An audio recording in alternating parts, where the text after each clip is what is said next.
নাও তালি ফুল নাও। তুমি এত দূর থেকে আসলে ভাজা করে দিও। তো হ্যালো, গুড মর্নিং। আজকে এসেছিলাম একটু ছাদে, বেশ অনেক দিন পরে। এখন বাজে প্রায় ধরো ওই 8:30 মতো, কিন্তু আশেপাশটা দেখে মনেই হচ্ছে না যে 8:30 বেজে গেছে। ডিসেম্বর মাসের এই 3 দিন হলো একটু বেশি ঠান্ডা পড়েছে, তাছাড়া এত কিন্তু ঠান্ডা ছিল না। যাই হোক, এরপর নিচে চলে এসে এক কাপ চা না হলে তো নয়। বেশ কিছুদিন ধরেই একটা বাসি রুটি আর চা খাওয়ার মন করছিল। নিজের মনের ইচ্ছাটাকে তো প্রাধান্য দিতেই হবে, তাই কাল রাতে একটা করে এক্সট্রা রুটি বানিয়ে রেখেছিলাম। আর ওই যে ঠাকুমা সবে আসছে, আমাদের মডেল।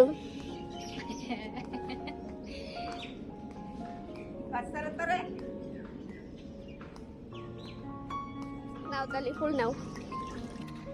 তুমি এত দূর থেকে আসলে ভাজা করে দিও। করো। এখন তো আবার ফুলের বড্ড অভাব। যে কটা গাঁদা ফুলের ডাল লাগিয়েছিলাম সব কটাতেই ছোট গাঁদা হয়ে গেছে। তাতে কি, ফুটলেও তো কি, ভগবানের পায়ে তো দেওয়া যেত। রোদের অভাবে সেটাও ফুটছে না আসলে।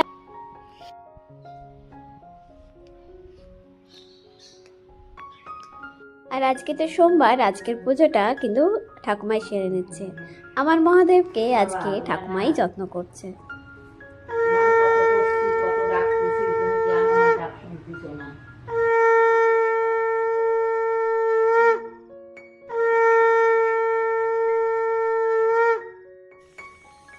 ঠাকুমা যেহেতু পেঁয়াজটা পছন্দ করে না, তাই শুধু লঙ্কা দিয়ে আর আটা দিয়ে এই গোলা রুটিটা বানিয়ে দিচ্ছিলাম। মাঝে মাঝে এটা করি, তার কারণ একটাই, ঠাকুমা আবার এটা খেতে বড্ড বেশি ভালোবাসে।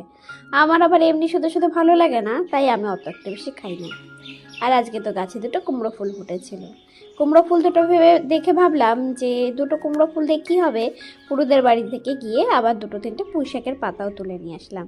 ডাল করব, আর ডালের সাথে তো এরকমভাবে কুমড়ো ফুলের বড়া বেশ ভালো লাগবে। পুঁই শাকের পাতাটাও ভাজলে সেটাও বেশ দারুণ লাগবে।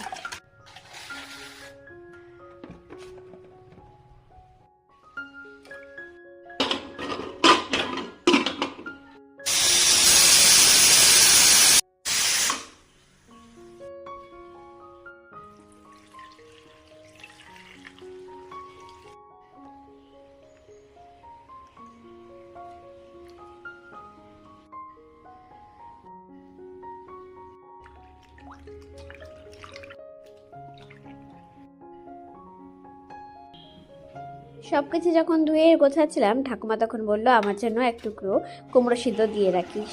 তো ভাবলাম ঠাকুমার জন্য দেবো, আমার জন্য একটুখানি দিয়ে রাখি, যদিও আমি খুব একটা পছন্দ করি না।